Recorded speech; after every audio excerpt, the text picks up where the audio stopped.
Cameroon, Bandung, Africa, Bandung, to the world, Bandung. C'est qui la reine galloise? Reine galloise est un peu, si je peux la mettre dans la catégorie des influenceuses.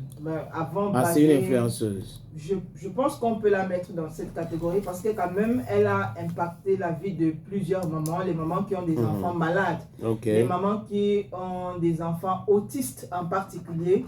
On sait que ce n'est pas facile pour ces mamans. D'ailleurs, elle-même maman de 3 enfants autistes.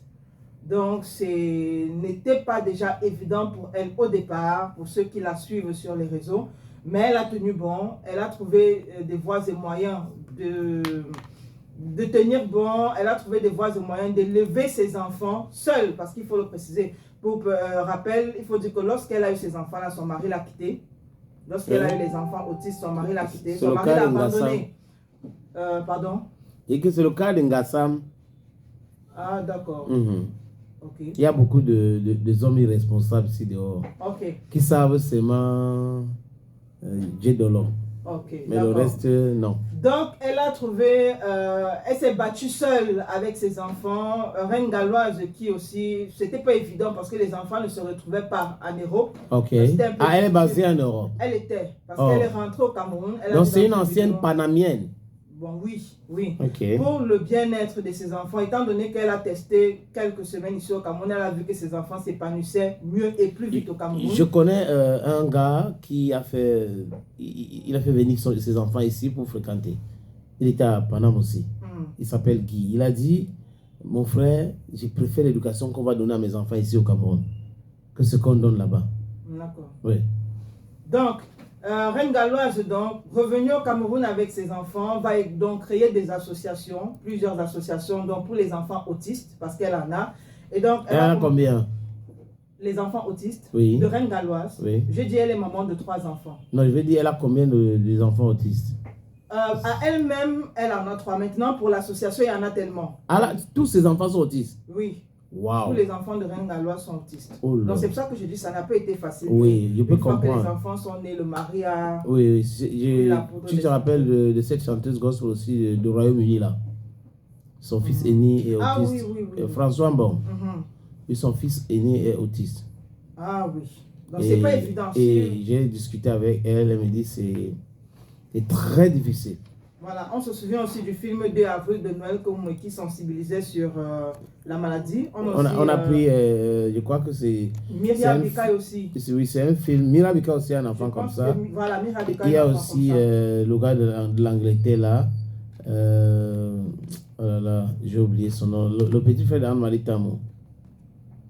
Sa femme était venue à l'émission Bantou avec parler de cette association aussi. Qui s'occupe des enfants autistes parce que le mec a un enfant autiste et un jour il m'avait dit que mon frère, quand j'ai mon argent maintenant, je mange. Donc je lui avais dit que mais pourquoi tu dis que tu ne veux pas investir? Il dit qu'il ne veut pas investir. Il veut investir pourquoi? Pour laisser à qui? C'est parce qu'il avait un enfant autiste. Donc vous imaginez bien que ce n'est pas facile quand on a des enfants malades. Oui. Donc, bon, l'autisme c'est pas la maladie hein. Bon, eux, ils considèrent que c'est une maladie, c'est peut-être une limite, une malformation, je ne sais pas trop comment je vais définir. C'est un handicap. C'est un handicap. Parce que généralement, ce sont les enfants qui ont du retard sur la croissance. Qui sont lents dans beaucoup de choses. Voilà, mais quand vous les éduquez, quand vous trouvez des enseignants spécialisés, tout va bien. C'est un peu le cas des reines galloises. Je connais un scientifique britannique qui était aussi autiste, j'ai oublié son nom. Je crois que c'est Peterson, je ne sais pas quoi. Bon, ceux qui nous écoutent savent. Il était autiste. Bon, dans l'information, je vais te chercher son nom. Ok. Donc, comme je disais, elle est donc retournée ici au Cameroun avec ses enfants. Elle a constaté que ses enfants s'épanouissaient mieux et plus vite ici. Et donc, elle a décidé de se baser ici. Donc, peut-être définitivement, parce qu'on ne sait pas si c'est définitivement ou pour un temps. Du moins, pour le moment où ses enfants se sentent mieux. Elle a donc plusieurs associations, bien qu'étant en France déjà, ces associations marchaient ici, elle venait, elle repartait. Mais comme elle est revenue avec les enfants, elle a décidé de rester, de suivre elle-même les différentes, son association avec plusieurs points. Pour le cas de Douala, il faut dire qu'elle avait un point du côté de PK14 derrière la gendarmerie. Il y a eu des problèmes de ce côté-là. Je ne vais pas rentrer dans le fond. Le direct est toujours disponible sur sa page. Donc, elle a eu des problèmes avec son bailleur. Et donc, elle était obligée de partir de PK14. Elle a trouvé une autre maison du côté de Lorpom. Et là-bas aussi... Lorpom, c'est à côté de BPCT? BPCT. Non. Ah, ok. Non. Elle a trouvé une maison là-bas qui était en état de délabrement avancé.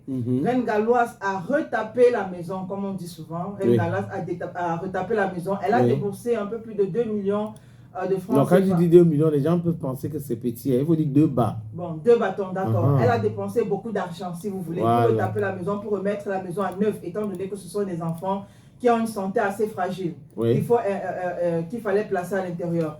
Une fois que la maison est redevenue très belle, il se trouve que le bailleur a trouvé un client pour cette maison-là, donc un acheteur de la maison. Donc ta maison est dans un état de délabrement très avancé. Oui. Quelqu'un vient louer. La personne retape la maison pour la santé de ses enfants. Oui. Et la personne finit de retaper la maison. Toi, tu viens la maison une fois. La personne retape la maison, la personne te donne, je pense, elle a dit 1 an de loyer. Et tu viens tomber la maison. Et tu viens vendre la maison en catimini. Aïe. Donc, comment est-ce qu'elle fait pour être au courant que le bailleur est en train de vendre? C'est simplement parce que l'acheteur va aller avec quelqu'un. Genre, je peux dire que, ok, sénateur, accompagne-moi, je vais faire une affaire. Ok. Arrivé pour aller dealer l'affaire, la personne qui accompagne l'acheteur se rend compte que c'est le bailleur de Reine Galloise. Et se rend compte que la maison que le bailleur est en train de vendre, c'est la maison où il y a les enfants malades. C'est-à-dire la maison les enfants autistes, pas malades. Enfants autistes.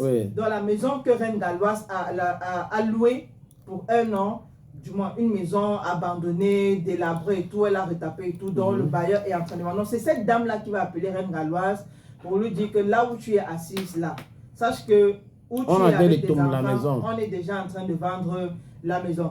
Et donc Reine Galloise a fait plusieurs sorties pour demander l'avis des uns et des autres. Qu'à ce moment-là, qu'est-ce qu'elle doit faire, parce qu'elle ne sait plus à quel sens se vouer, étant donné que même la première... Mais quel était le deal qu'elle avait avec le bailleur? Bon, voilà la question. Elle ne nous a peut-être pas parlé elle n'a pas parlé du deal dans le direct. Elle n'a pas parlé... Avait-il un contrat de bail? Je pense bien, si je me souviens encore bien du direct. Oui, parce qu'on ne peut pas taper une maison sans toutefois prendre les garanties. Je pense bien qu'il y avait un contrat de bail. Je pense même que les personnes dont elle entourait, elle a parlé d'Alain Foka dans son direct, des personnes qui l'ont aidé aussi même à avoir financièrement et même les papiers de la maison et tout. Donc elle se demande à quel sens, étant donné que pour la première maison, je veux dire celle qui était au niveau de PK14, ça avait toujours été un problème comme ça. C'est-à-dire qu'elle a trouvé une maison, qu'elle a retapée avec une grande cour, et puis un matin, le bailleur est venu lui dire qu'il va construire un immeuble dans la cour.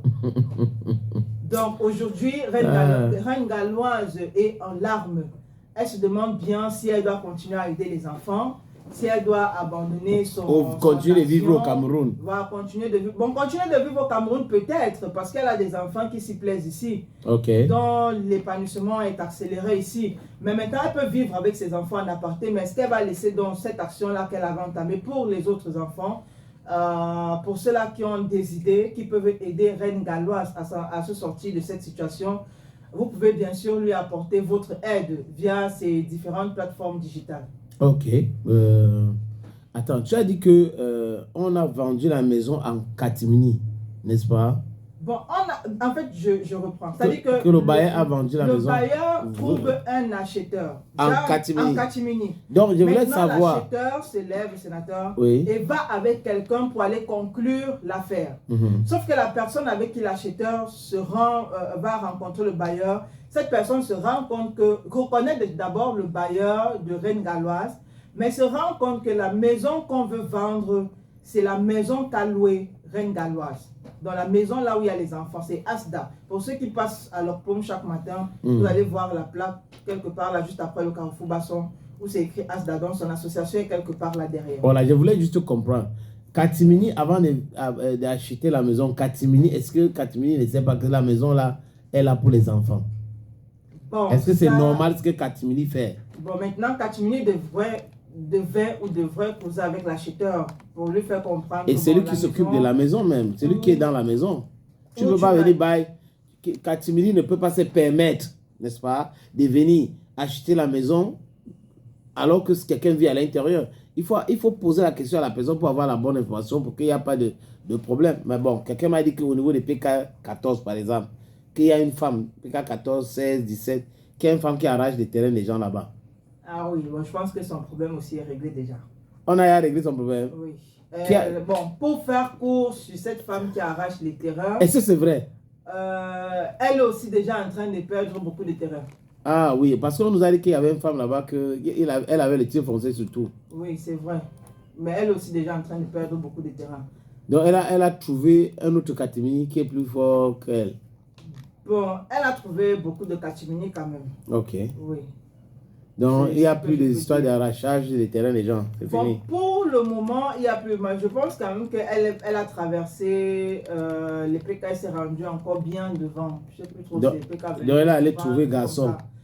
Elle s'est rendue bien devant. Mais ici à côté, c'est presque résolu. Oui. Donc on a récupéré tous les terres. Bon, on n'a pas encore récupéré toutes les terres, mais beaucoup de personnes sont en train de rentrer en possession de leur terrain. Ah, donc c'était quelque chose de faux. Bon, elle faisait du faux, je veux dire. J'ai envie de dire qu'on est au Cameroun et puis en fonction de la personne, chacun connaît la longueur de son bras. Ouais. Donc, chacun connaît le jour de son anniversaire. Chacun connaît le jour de son anniversaire. Donc vous avez des personnes qui ont des bras de 2 mètres, vous avez des personnes qui ont des bras de 5. Mais il y a des gens qui ont les bras longs le matin, d'autres ont le bras long le soir. Oui. Et d'autres ont les bras longs le matin et le soir. Oui. Ouais. Oui.